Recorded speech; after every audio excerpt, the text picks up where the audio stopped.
So, Ramakrishna is setting up a trajectory for a projectile that he's shooting.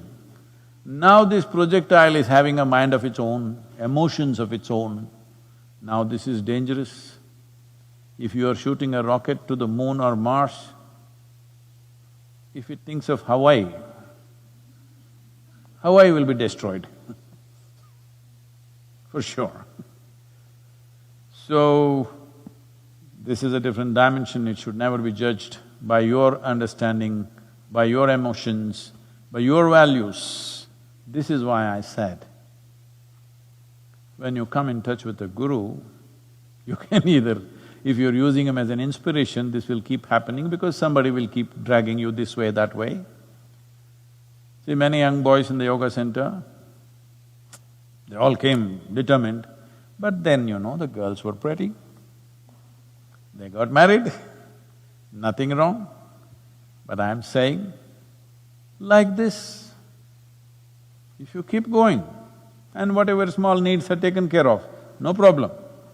But if you change trajectory because small thoughts and emotions change, best we don't empower you.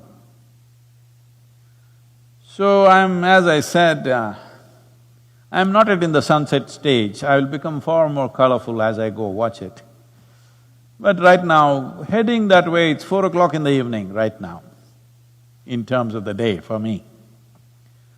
So it is summertime, summer is here, sun is setting at almost 8:45, 9 o'clock in the night, so there's still hours left. But when it's 4 o'clock in the evening, the intensity of the sun is not like noontime. It's becoming prettier, actually, it's becoming nicer. But at the same time, it becomes selective. See, when the sun is up at 12 o'clock, it shines on everybody, because it's up there. 4 o'clock, unless you stick your neck out, it won't shine on you. That's where it's going right now. So, you must decide whether I am an inspiration for you or I am a… what?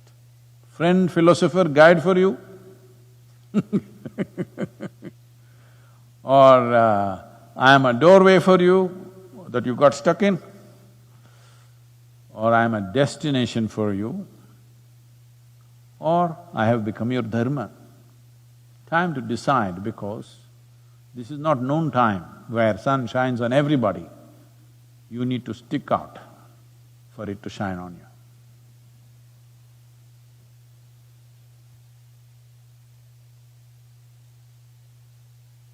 Sadhguru, after the recent death of a Bollywood star, there is a lot of debate in the country about nepotism. After the recent death of a Bollywood star, there is a lot of debate in the country about nepotism. Some people believe it is their karma that they are born into a certain privilege. Is this true?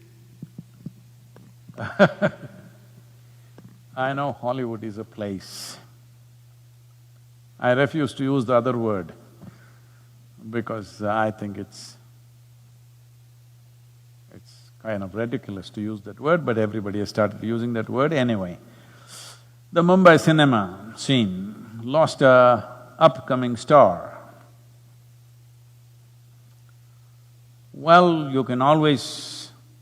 and he committed suicide, must be just over 30 years of age, I think, I'm not sure, I've only seen him now after his death, otherwise I had not heard or seen of him because I know very little about Indian cinema, I should say.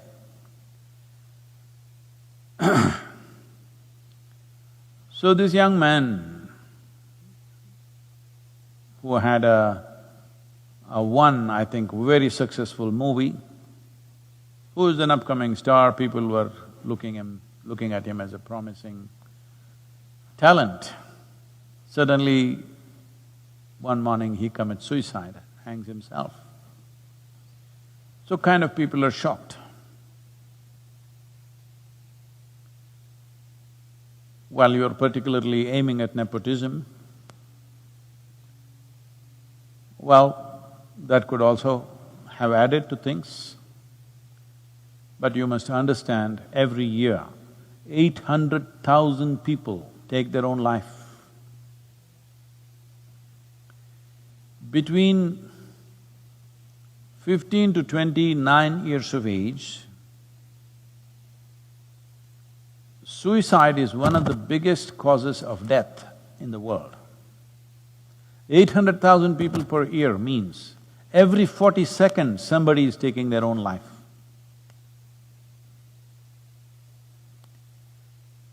Why so many people want to take their own life? Because in terms of food, world is better organized than ever before. Very few nations in the world still suffer from starvation. All other places, 30% of the world's population is obese, that means definitely there is no starvation. But certain part of the world, another 30% maybe, or another 20% in the world, unfortunately, are malnourished, a small number is towards starvation. In many ways, compared to any time in the history of humanity, our food is better organized. So that's not the reason for death, that people could not find food and they died. No, they're killing themselves. Healthy people, well-to-do people are killing themselves. Why would any individual want to take their own life? You do one thing, go outside, find an ant. See, you try to trap him, try to act like you want to harm him. He will do everything possible to save his life, because that is the nature of life. An ant does not think, I'm just an ant, a worthless little ant, what is there if I die? That thought never occurs to him, because he is programmed by nature. That life is the most significant dimension that's happening to him. Other aspects of his life, whether they're happening or not, we do not know. But he clearly knows the most fundamental and significant element of his life is life itself. Every creature in this world understands that. Only a human being somehow can defeat this. When your survival is in question, you also understand that. But when survival is not in question, then your psychological realities become bigger than your existential reality. Because of this, if it's wrong kind of thought process and emotions start happening, you will start moving in this direction. Well, there's a whole lot of people who constantly hitting me because I said, whether you are well or ill, physically and mentally, is your choice. Well, sometimes you may get infected with something, infections and things that come from outside are different. But things that you generate from within is entirely your choice.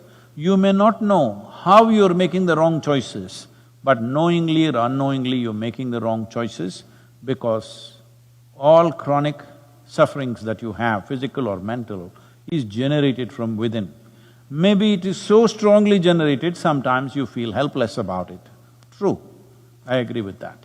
But at the same time, how much intensity of problem do you suffer and how you suffer is definitely controllable from within. A whole lot of people go into depressed modes at various times in their lives when things don't happen the way they think it should happen. If two things today do not happen the way you want them to happen, by today evening you may be somewhat depressed. In the evening, you may sit there and talk yourself out of it, or maybe you sit with your friend and they talk you out of it, sit with a loved one and they talked you out of it, or you slept over it and tomorrow morning you are out of it. This is happening to a whole lot of people. But some people go into that and they are not able to come out. The slope was too steep, they could not climb up that evening or next day, they lasted for 3 days or 5 days, and then they sought professional help. If you seek professional help also, In the initial stages, they're only trying to talk you out of it. You can call it a therapy, you can call it whatever. Essentially, they are trying to talk you out of it. Maybe they're professionally trained to do that, but your loved one or your friend may do it in their own way, or you might do it in your own way. So I'm saying, if you have slid into a depressed state, you can be talked out of it. If somebody can talk you out of it, you can also talk yourself out of it. You must understand, staying sane is hard work. Because going crazy is so easy. Staying sane in every kind of situation that you face is lots of work. Somebody was asking me this question about peace. Peace is not a flower that blossoms within you. You have to enforce it. You have to enforce it, you have to make sure that you're peaceful. Otherwise, when things that you don't like happen around you, if you're exposed to the world as I'm exposed, 90% of the time, things that you don't like are happening all over the damn place. So to lose your peace is very, very easy unless you learn how to enforce it. That means you've taken the faculties that you have into your hands. If your faculties of thought and emotion was in your hands, you would not go into depression. Well, why you went to depression, in what different ways circumstances pushed you into that is a questionable thing. In every family, when suicides happen, somebody will be feeling guilty about it because they think, oh, maybe I should not have said this.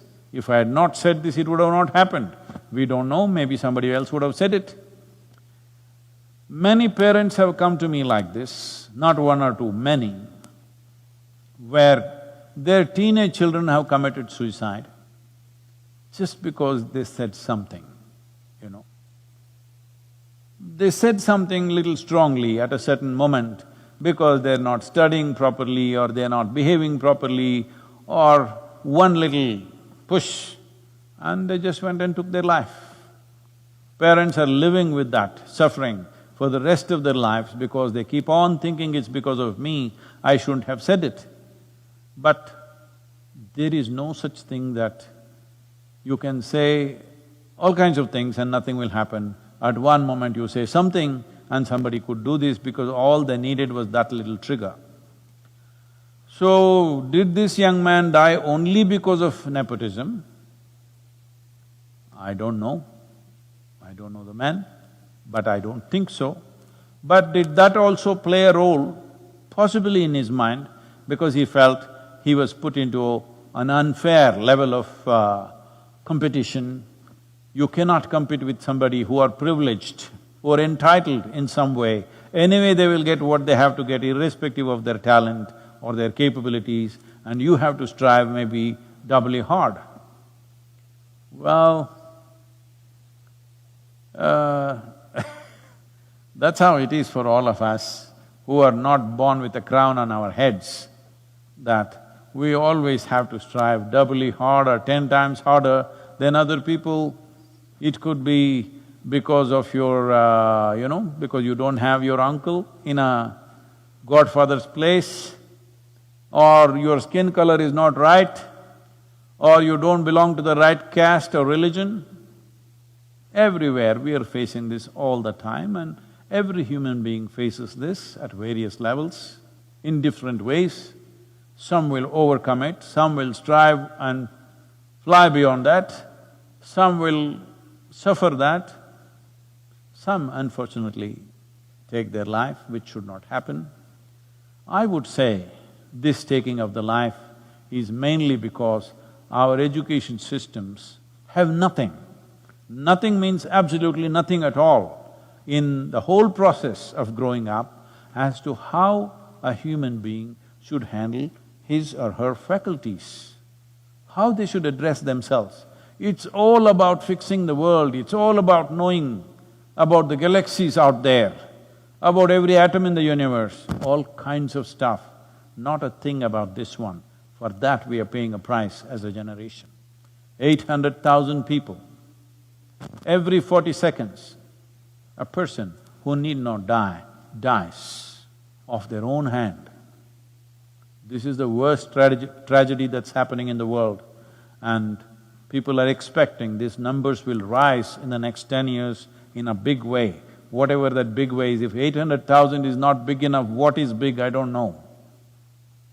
This is mainly because there is no system teaching how to manage your chemistry.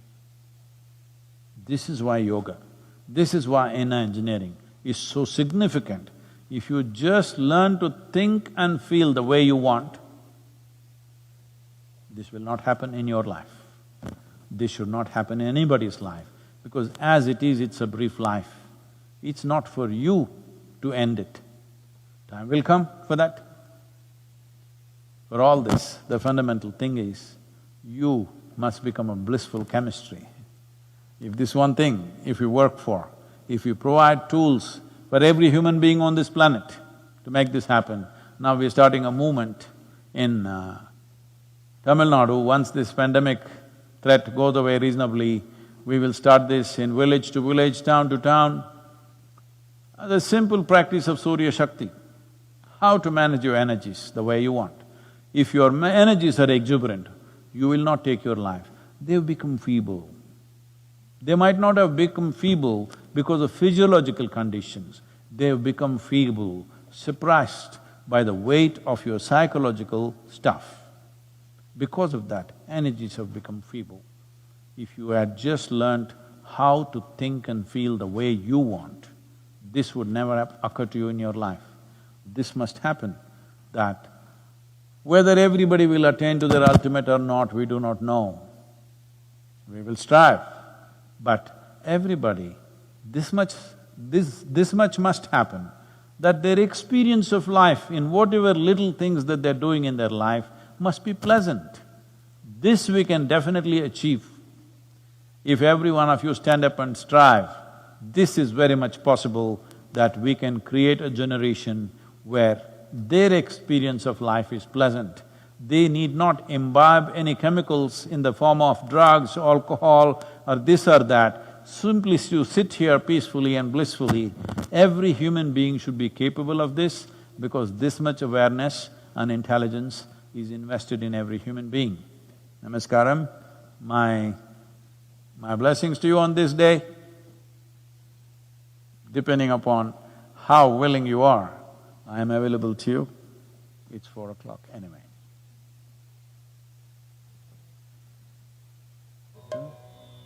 Is there sound sufficient?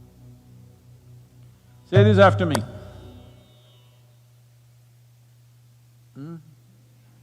Okay, please.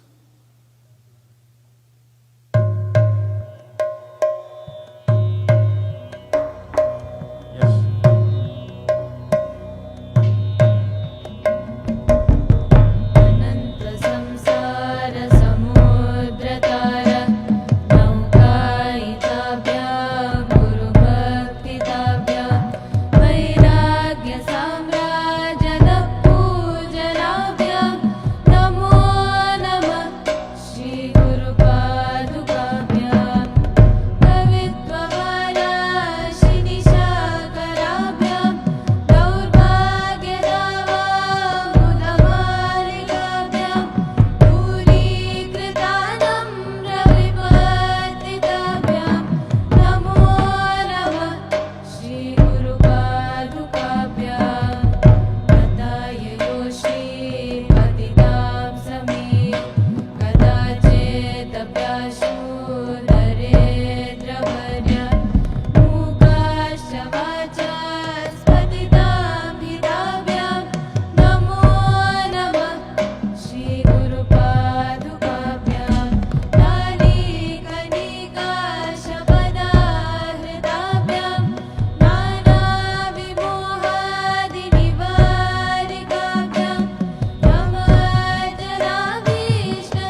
Shikapya